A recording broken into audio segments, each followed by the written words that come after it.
Яфракның күзәнәкчел төзелешенә багышланган дәресебезнең практика өлешенә рәхим итегез. Беренче бирем. Тест биремнәрен чишегез.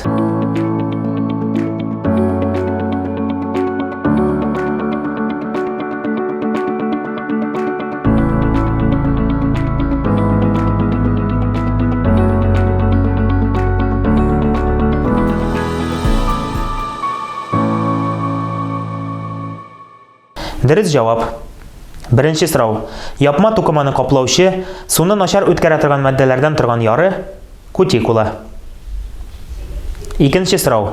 Бер-берсеннән аерылып, араларында ярык барлыкка китерүче һәм шулай итеп авызчыкны формалаштыручы күзәнәкләр йомгыч күзәнәкләр. Өченче сорау. Авызчыкларның яфрак җәймәсенең кайсы ягында күбрәк урнашуы яфракның торышына һәм суга мөнәсәбәтенә бәйле. Икенче бирем. Яфракның күзәнәкчел төзелеше дип аталган таблицаның буш шакмакларын тутырыгыз.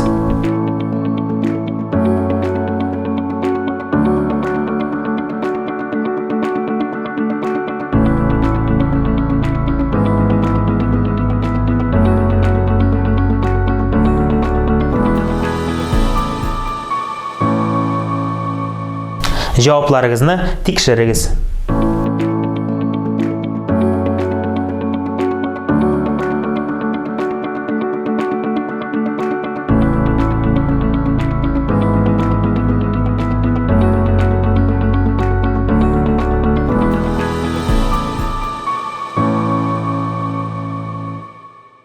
Өченче бирем.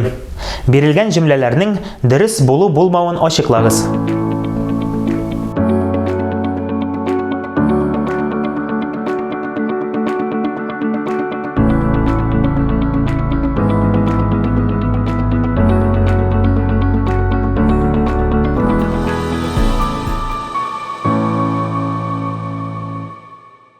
Дөрес җаваплар.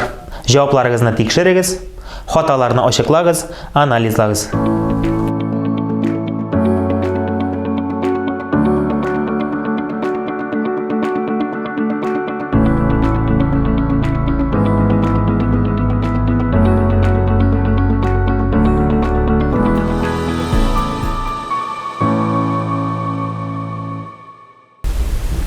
Дүртенче бирем.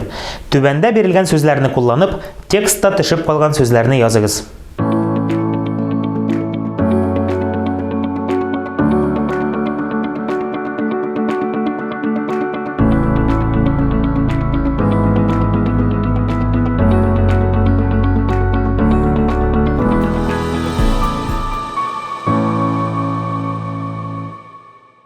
Дөрес җавап. Яфрак төзелеше. Теләсә нинди яфракның тирешеге була. Ул яфракның эчке катлауларын тышкы тирәлекнең уңайсыз шартларыннан, кибүдән, зарарланудан һәм микроблар үтеп керүдән саклый. Тирешек астында яфрак йомшагы урнаша. Бу тукыманың һәрбер күзәнәге юка тышчадан, цитоплазмадан, теш һәм күп санлы яшел хлоропластлар, шикәр эремәсе белән тулган вакуольдән тора. Яфракның эре сеңерчәләрен еш кына механик тукыма әйләндереп ала. Ул калын тышчалы күзәнәкләрдән, җепселләрдән тора. Бишенче бирем. Мәсьәләне чишегез. Шәһәр һавасының 1 куб метр күләмендә якынча 5000 микроб булуы билгеле. Урманда бу күрсәткеч 9 тапкыр азрак. Шулай ук 50 квадрат километр мәйданлы урман өстендәге һавада 50 тонна тузан булуы, ә урман булмаган җирдәге һавада бу санның 11 тапкыр зуррак булуы мәгълүм. А. 1 куб метр урман һавасындагы микробларның якынча санын исәпләгез. Б. 100 квадрат километр урман булмаган җирлектәге һавада булган тузан массасын табыгыз. В. Урта киңлектә үскән яфраклы агачлар ни өчен оранжерея шартларына күчерелгәннән соң да яфрак кыюын дәвам итә икән? Ничек уйлыйсыз?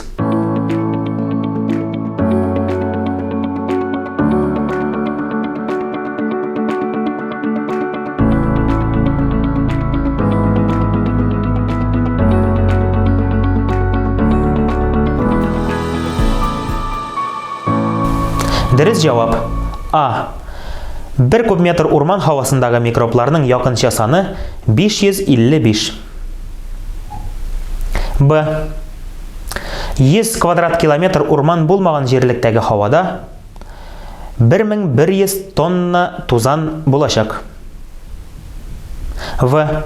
Яфрак кыю һәм башка периодик күренешләр тышкы факторларның циклик үзгәрүе белән генә түгел, бәлки эчке факторлар, генетик, нәселдәнлек аппараты белән дә идарә ителә.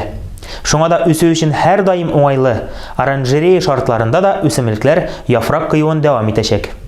6нчы биремне мөстәкыйль эш буларак тәкъдим итәм. Өегездә яки сыйныфыгызда үсүче бүлмә гөлләренең яфракларын өйрәнегез. Аларның тышкы төзелешен чагыштырыгыз. Моңа нигезләнеп, күзәнәкчел төзелеше хакында да фикер йөртегез. Яфракларның тышкы һәм эчке төзелешен өйрәнүгә багышланган 2 дәресебезгә нәтиҗә ясагыз. Яфракларның төзелешенә тирәлек шартларының йогынтысын, яфракларның үзгәрешләрен өйрәнү өчен киләсе дәрестә көтеп калам. Сау булыгыз.